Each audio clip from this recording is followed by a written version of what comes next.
यह अंतिम दुनिया में मानव अस्तित्व के लिए आखिरी ट्रेन है, लेकिन सिर्फ 20 डिब्बों में एक कठोर वर्ग व्यवस्था है। पिछले डिब्बे के लोग केवल तिलचट्टे से बने प्रोटीन ब्लॉक खाते हैं, जबकि अगले डिब्बे में विलासिता का जीवन है। पीड़ित पिछले डिब्बे ने विद्रोह किया। नेता क्रिस ने साथियों के जीवन को जोखिम में डाला। अंत में सामने पहुंचे, पर अंतिम दरवाजा अंदर से ही खुलता था। क्रिस दरवाजे पर पीटता रहा। वह ट्रेन निर्माता से पूछना चाहता था, इतनी क्रूर वर्ग व्यवस्था क्यों बनाई गई? लेकिन साथ आए सुरक्षा विशेषज्ञ का अलग विचार था। वह विस्फोटक इकट्ठा कर रहा था, पर पीछे का नहीं, बाहरी दुनिया का दरवाजा खोलना चाहता था। उसके अनुसार बाहरी दुनिया का तापमान शायद अब इतना ठंडा नहीं है। ट्रेन के पहले वर्ष उसने पहाड़ पर एक विमान देखा। 17 साल बाद विमान पर खून कम हो गया। शायद तापमान बढ़ रहा है।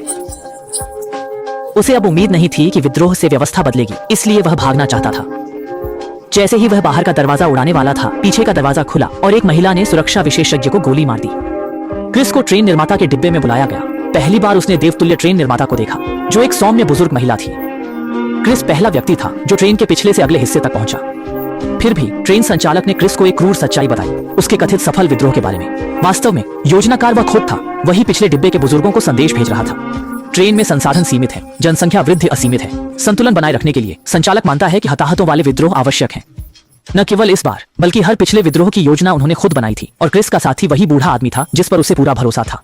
मूल रूप से उनका दंगा मजबूत पुरुषों से भरी गाड़ी में समाप्त होना चाहिए था, लेकिन क्रिस के कारण योजना विफल हुई और बूढ़े की मौत इसी विफलता की कीमत थी। शुरू में क्रिस को विश्वास नहीं हुआ, जब तक कि कंडक्टर ने आखिरी डिब्बे का फोन नहीं मिलाया और बताया कि इस कार्रवाई से 75% लोगों की मौत होनी चाहिए थी। क्रिस का विश्वास इस पल टूट गया। लेकिन जब कंडक्टर ने उसे अपने जीवन का काम दिखाया, जो पूरी ट्रेन चलाने वाला इंजन था, तब क्रिस के विचार बिखर गए और कंडक्टर ने उसे आखिरी जानकारी दी। उसने बताया कि वह अपना जीवन भर का काम क्रिस को सौंपना चाहता है, लेकिन ट्रेन को हमेशा चलाने के लिए पिछले डिब्बे का पारिस्थितिक संतुलन नहीं टूटना चाहिए। संतुलन टूटने का नतीजा आपसी हत्याएं होंगी, लेकिन सुरक्षा विशेषज्ञ ने दूसरा रास्ता चुना। उसकी बेटी क्रिस से आखिरी बीज मांगने आई, पर पहली बार क्रिस ने उसे धक्का दे दिया। अचानक उन्हें पता चला कि डिब्बे के नीचे आखिरी कोच से लाया गया एक बच्चा है। इंजन हमेशा चलता रहता है, लेकिन इसके पुर्जे नहीं, इसलिए 5 साल से छोटे बच्चों को मैनुअल काम करना पड़ता है। क्रिस यह बर्दाश्त नहीं कर सका।